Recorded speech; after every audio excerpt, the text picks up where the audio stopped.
Dear students, अब तक हमने पास्ट कंटिन्यूस टेंस तक का स्टडी की है और अब उससे आगे हम किसको पढ़ेंगे? पास्ट परफेक्ट टेंस को पढ़ेंगे। तो जैसे पिछले टेंस की पहचान थी रहा था, रही थी और रहे थे, वैसे ही इस टेंस की क्या पहचान होगी? चुका था, चुकी थी और चुके थे। जैसे प्रेजेंट परफेक्ट टेंस में था चुका है, चुकी है और चुके हैं, तो इसमें क्या होगा? चुका था, चुकी थी और चुके थे। इन शब्दों के द्वारा हम इस टेंस की पहचान हिंदी वाक्यों के द्वारा करेंगे और उसके बाद में positive, negative, interrogative, interrogative negative और डब्ल्यूएच टाइप क्वेश्चंस को पढ़ेंगे।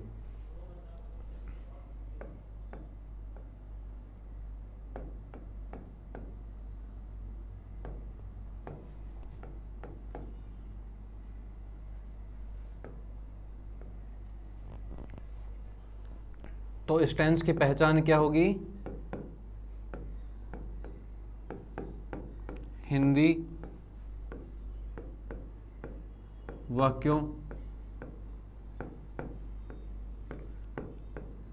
वाक्यों के अंत में चुका था,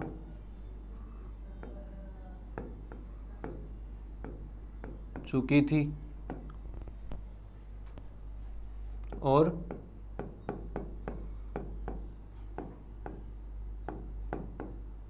चुके थे इत्यादि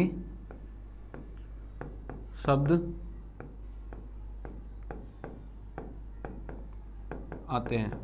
तो इस टेंस की पहचान क्या होती है? हिंदी वाक्य के अंत में चुका था, चुकी थी और चुके थे इत्यादि शब्द आते हैं। जैसे वे घर जा चुके थे, तुम पढ़ चुके थे, वे रो चुके थे, तुम किताब पढ़ चुके थे। इस तरह से चुका था, चुकी थी, चुके थे अगर हिंदी वाक्यों के अंत में आ रहा है तो वहाँ पे कौन सा टेंस होगा? पास्ट परफेक्ट टेंस होगा। इसका एग्जाम्पल भी आप देख लेते हैं। जैसे रमेश पत्र लिख चुका था। जैसे रमेश पत्र लिख चुका था, ये सेंटेंस है। तो हिंदी वाक्य के अंत में रमेश पत्र लिख चुका था, तो चुका था शब्द आ गया, तो हमने पहचान लिया कि यहाँ पे कौन सा टेंस है? पास्ट परफेक्ट टेंस है। और सबसे पहले इसमें कौन से सेंटेंस आएंगे? पॉजिटिव सेंटेंस आएंगे।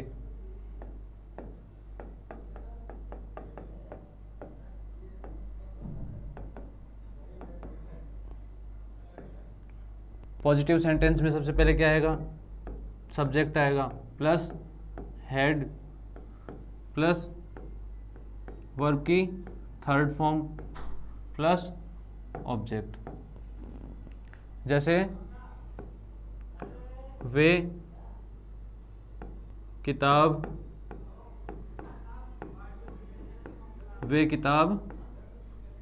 पढ़ चुके थे, जैसे ये सेंटेंस है। तो सबसे पहले क्या है? सब्जेक्ट। सब्जेक्ट क्या है? वे। तो वे को इंग्लिश में क्या बोलेंगे? दे। फिर उसके बाद में हैड और पढ़ने की थर्ड फॉर्म क्या होगी? Read. They had read a book. इस तरह से इस सेंटेंस का हम हिंदी से इंग्लिश में ट्रांसलेट करेंगे।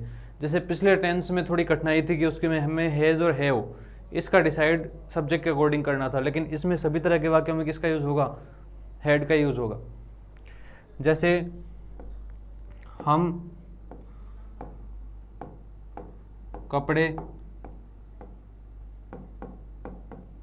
धो चुके थे। जैसे हम कपड़े धो चुके थे, इसमें हम कैसे बनाएंगे?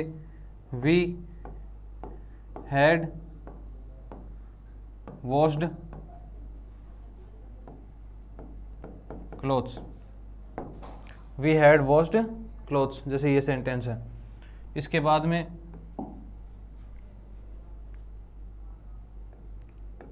राम पानी पी चुका था। राम पानी पी चुका था, तो इसको किस तरह से बनाएंगे? Ram had drunk water. तो इसमें हैड प्लस वर्ब की थर्ड फॉर्म, ड्रिंक की थर्ड फॉर्म क्या होती है? ड्रंक। ठीक है। और हम गाना गा चुके थे, हम गाना गा चुके थे, जैसे ये सेंटेंस है, तो इसको हम सब्जेक्ट क्या है इसका, वी हैड, और गाने की थर्ड फॉर्म क्या होती है, सिंग तो फर्स्ट फॉर्म होती है, थर्ड फॉर्म क्या होगी, संग, वी हैड संग ए सॉन्ग।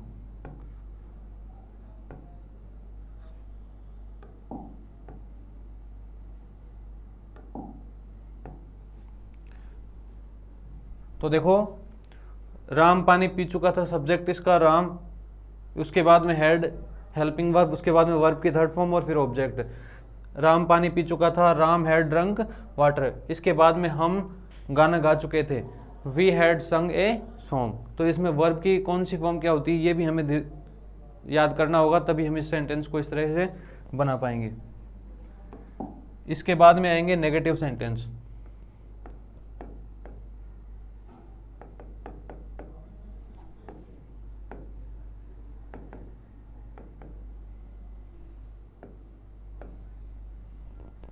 नेगेटिव सेंटेंस में क्या होगा, सबसे पहले subject plus had plus verb की third form plus object, subject plus had plus verb की थर्ड फॉर्म प्लस ऑब्जेक्ट। इसके बाद में हमें नोट का यूज़ भी करना है, यहाँ पे हेल्पिंग वर्ब के बाद में क्या आ जाएगा, नोट आ जाएगा। तो जैसे हम गाना नहीं गा चुके थे, जैसे ये सेंटेंस है, हम गाना नहीं गा चुके थे, तो इसको हम कैसे करेंगे, सबसे पहले सब्जेक्ट आ जाएगा वी, फिर हैड, फिर उसके बाद में नोट, वी हैड नोट संग ए सॉन्ग। तो देखो इसमें इतना ही अंतर है, पॉजिटिव में नेगेटिव में हमेशा से इतना ही अंतर रहता है कि उस टेंस की जो हेल्पिंग वर्ब है उसके बाद में पॉजिटिव वाले फॉर्मूले में हेल्पिंग वर्ब के बाद में किसका यूज करते हैं, नोट का यूज करते हैं, उसी से वो सेंटेंस पॉजिटिव से किस में कन्वर्ट हो जाता है, नेगेटिव में कन्वर्ट हो जाता है। इसके बाद में आगे है मैं घर नहीं जा चुका था, तो इसको हम कैसे बनाएंगे, I had not gone to home, इस तरह से इसके वाक्य को बनाएंगे।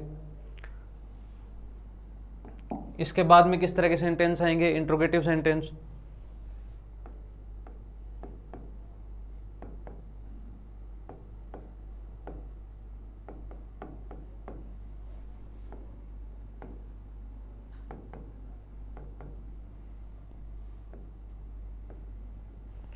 अब इंट्रोगेटिव सेंटेंस को हम कैसे बनाएंगे, सबसे पहले इसकी हेल्पिंग वर्ब पे यूज करेंगे had plus subject plus verb की थर्ड फॉर्म प्लस ऑब्जेक्ट और फिर लास्ट में क्वेश्चन मार्क।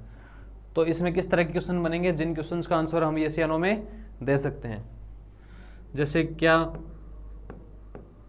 तुम कपड़े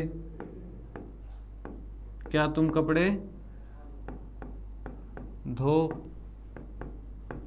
चुके थे, क्या तुम कपड़े धो चुके थे। तो इस तरह के सेंटेंस को हम कैसे बनाएंगे, सबसे पहले हेल्पिंग वर्ब हैड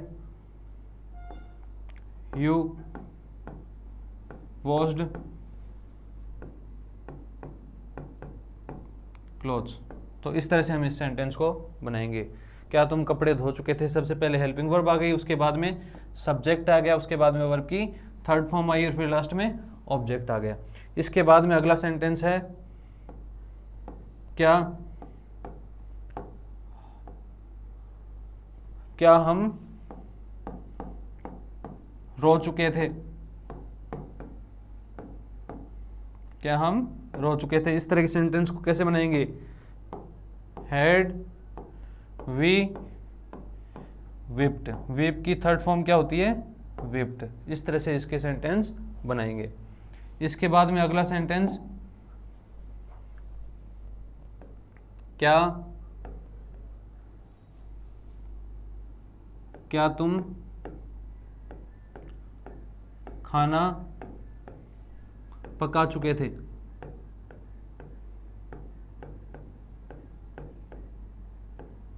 जैसे ये सेंटेंस है, क्या तुम खाना पका चुके थे, तो इसको हम कैसे बनाएंगे? हैड यू, कुक की थर्ड फॉर्म क्या होगी? Cooked. Had you cooked food. इस तरह से इसके सेंटेंस को हम बनाएंगे। अब इसके बाद में हम किस सेंटेंस को पढ़ेंगे? इंट्रोगेटिव नेगेटिव को।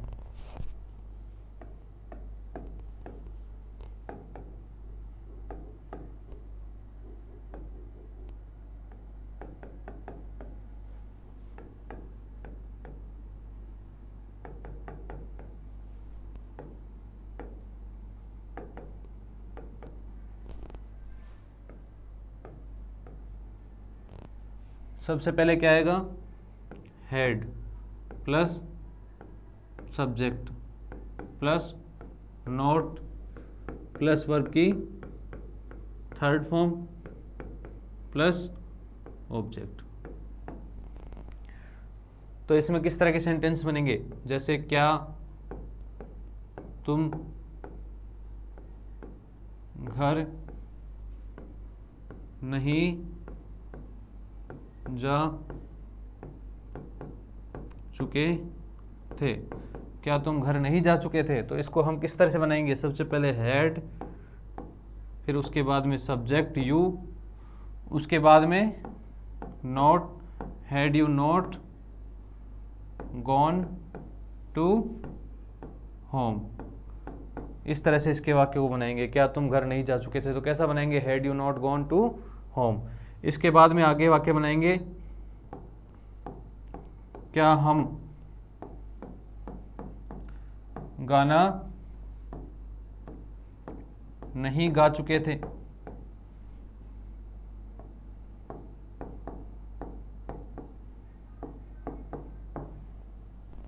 तो इसका सेंटेंस कैसे बनेगा? हैड वी नॉट संग ए सॉन्ग। ठीक है, इस तरह से इसके सेंटेंस को हम बनाएंगे। इसके बाद में क्या राकेश पानी नहीं पी चुका था। क्या राकेश पानी नहीं पी चुका था, तो इसको किस तरह से बनाएंगे? Had Rakesh not drunk water. इस तरह से हम इसके सेंटेंस को बनाएंगे। Had Rakesh not drunk water. इसके बाद में हम अगला सेंटेंस पढ़ेंगे WH टाइप क्वेश्चन वाले।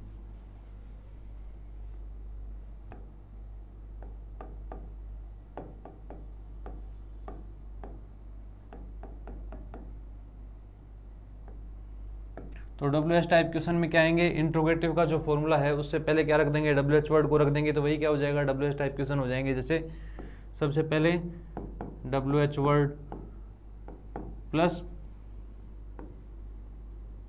WH word plus had plus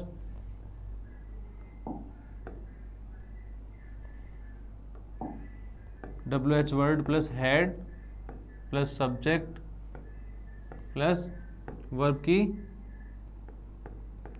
third form plus object और लास्ट में इंट्रोगेटिव मार्क। तो इस तरह के सेंटेंस को कैसे बनाएंगे? तुम कहाँ जा चुके थे। तुम कहाँ जा चुके थे, जैसे ये सेंटेंस है, तो इसको हम कैसे बनाएंगे? Where had you gone. पहला सेंटेंस ये है वेयर हैड यू गॉन, और दूसरा सेंटेंस है हम क्या पढ़ चुके थे। हम क्या पढ़ चुके थे। तो इस तरह के सेंटेंस को कैसे बनाएंगे? सबसे पहले क्या आएगा? WH वर्ड क्या है? व्हाट हैड वी और फिर रीड। इस तरह से हमने इस ट्रांसलेशन मेथड के द्वारा कैसे अलग अलग तरह के सेंटेंस का ट्रांसलेशन किया जाता है इसको हमने पढ़ा। अब हम किसको पढ़ेंगे, जो गैप फिलिंग के क्वेश्चन आते हैं उसको किस तरह से सॉल्व किया जाता है इसको पढ़ेंगे। तो देखो इसमें दो तरह के क्वेश्चन ज़्यादा पूछे जाते हैं, एक तो बिफोर वाले क्वेश्चन और एक आफ्टर वाले क्वेश्चन। तो इसका फॉर्मूला है कि अगर सेंटेंस में बिफोर का यूज हुआ है, अगर किसी सेंटेंस में बिफोर का यूज हुआ है तो बिफोर से पहले क्या आएगा, हैड प्लस वर्ब की थर्ड फॉर्म, और बिफोर के बाद में क्या आएगा, वर्ब की सेकंड फॉर्म। ऐसे ही एक यूज होता है आफ्टर का। तो जैसे आफ्टर का यूज कैसे होगा, आफ्टर से पहले क्या आएगी, वर्ब की सेकंड फॉर्म, और आफ्टर के बाद में क्या आएगा, हैड प्लस वर्ब की थर्ड फॉर्म।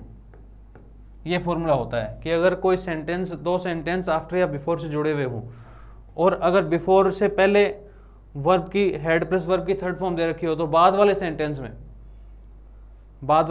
में हम किसका यूज करेंगे, वर्ब की सेकंड फॉर्म का यूज करेंगे। और पहले से अगर वर्ब की सेकंड फॉर्म दे रखी हो बिफोर के बाद में, तो बिफोर से पहले जो सेंटेंस है या दूसरा जो सेंटेंस है उसमें किसका यूज करेंगे, हैड प्लस वर्ब की थर्ड फॉर्म का। और अब आफ्टर इसका जस्ट अपोजिट है, आफ्टर से पहले क्या आ जाएगा, आफ्टर से पहले क्या आ जाएगी, वर्ब की सेकंड फॉर्म आ जाएगी, और आफ्टर के बाद में हैड प्लस वर्ब की थर्ड फॉर्म आएगी। जैसे एक एग्जांपल हम देख लेते हैं, जैसे ये एग्जांपल आ गया, Radha had gone to home before I, फिर खालिस्तान, और उसके बाद में वर्ब दे रखा है कम। तो हमने इस फॉर्मूले में देख लिया कि बिफोर से पहले क्या है, हैड प्लस वर्ब की थर्ड फॉर्म है, हैड प्लस वर्ब की थर्ड फॉर्म का यूज हुआ है। तो इसमें हैड प्लस वर्ब की अगर थर्ड फॉर्म का यूज हुआ है तो बाद वाले सेंटेंस में हम क्या करेंगे, वर्ब की सेकंड फॉर्म का यूज करेंगे। तो कम की सेकंड फॉर्म क्या होती है, केम। ऐसे इस सेंटेंस को इस तरह से भी एग्जाम में दे सकता है, बिफोर आई केम, फिर उसके बाद में कोमा, राधा गो टू